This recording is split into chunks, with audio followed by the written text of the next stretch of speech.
इस वक्त की बड़ी खबर, बीमा बिल को लेकर सरकार की परेशानी कम नहीं हो रही है। आज होने वाली सभी दलों की बैठक टाल दी गई है। बिल के खिलाफ 9 पार्टियां एक साथ हैं। सरकार बीमा के क्षेत्र में विदेशी निवेश 26 से बढ़ाकर 49% करना चाहती है, लेकिन राज्यसभा में सरकार का बहुमत नहीं है। 9 पार्टियां एकजुट होकर इस बिल के खिलाफ हैं।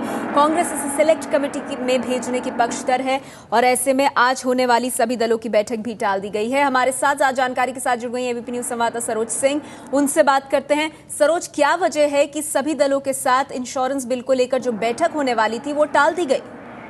देखिए, सूत्रों के मुताबिक अब जो गेंद है वो विपक्ष के पाले में है। उन्हें रिवर्ट बैक करना है। सरकार से उन्हें इस बिल पर क्या क्या आपत्तियां हैं वो अपनी आपत्ति दर्ज कराएं और उसे सुलझाने के लिए मसला कैसा हल कर सकते हैं इस बारे में बताएं। लेकिन कांग्रेस अड़ी हुई है सिलेक्ट कमेटी की मांग को लेकर और ऐसे में कांग्रेस और सरकार के लिए बहुत मुश्किल होगी इस बिल को पास कराना। इसलिए कुछ और वक्त सरकारी सूत्र बता रहे हैं कि वो देना चाहती है विपक्षी पार्टियों को, ताकि वो मिल बैठकर खुद में मशवरा कर ले और उसके बाद सरकार तक पहुंचे। तो एक और दिन का मोहलत दी गई है उन लोगों को और कल हो सकता है इस पर कोई ठोस निर्णय सरकार ले कि ऑल पार्टी के लिए उन्हें वापस बुलाना है या फिर सरकार अपने एजेंडे को आगे चलाते हुए इसे राज्यसभा में लेकर आएगी और इस बिल को अगर डिफीट करना चाहे ऑपोजिशन तो वहां उसे गिरा दे।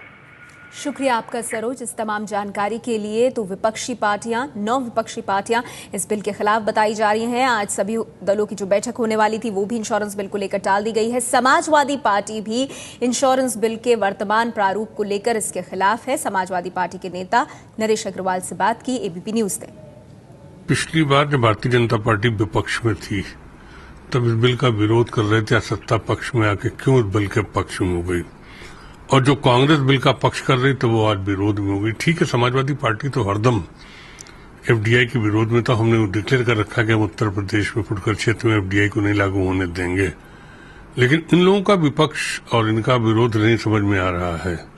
बहरहाल समाजवादी पार्टी एफडीआई का विरोध करेगी। विदेशी लोगों को हिंदुस्तान में आने की अनुमति देने के हम पक्ष में नहीं। इंश्योरेंस बिल जब बनाया गया था, जब लाया गया था, उस वक्त हम यूपीए के भाग थे और यूपीए के जरिए किया गया था, इसलिए हमने कंसिस्टेंसी उसको उस वक्त सपोर्ट किया था।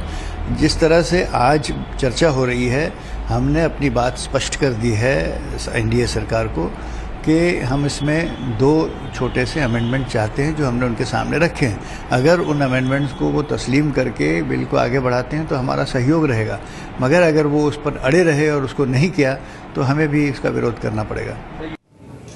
बीमा संशोधन विधेयक को लेकर सरकार की परेशानी बढ़ गई है। 9 दल एकजुट होकर इस बिल के खिलाफ आ गए हैं।